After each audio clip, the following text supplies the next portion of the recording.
Mitumaw ang tensyon sa ilaw nga bahin sa ikaduhang taytayan sa Mactan ug Mandawi dihang may nangangkong tag-iya sa luna. Ang detalye sa report ni Nico Sereno. Dakong no trespassing sign ang misugat sa makawani ug opisyales sa Mandawi City nga miadto kagahapon nining parte sa barangay Umapad ubos sa Marcelo Fernan Bridge.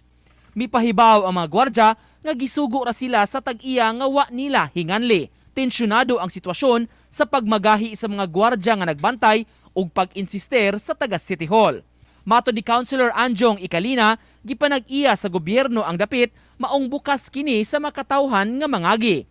Dugang pasabot sa syudad, foreshore land ang lugar ug iya kini sa gobyerno ubos sa Republic Act 5519. Mga usa ka semana na kuno nga may gideploy nga mga gwardya ug bag-uhay lang nga nag-inistrikto na nga di napasudlon ang mga tao. Nakakwestiyon ang dakbayan kung kinsa ang nagpaluyo ug niangkon sa duha ngadto sa 3 hektaryas nga yuta. Liguanan man na siya. Liguanan na siya dagat, mamingwit, manginhas. Gingnan sila ay magsudiri.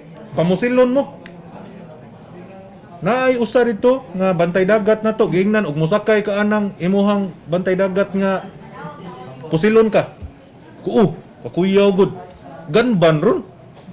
Nya mo hagit sila ginana ilang i-threaten ang mga tawo. Sukad sa nahitabo, gipostingan na sa taga-dakbayan ug pulis ang dapit ug may mga personnel na sab sa City Enforcement Unit.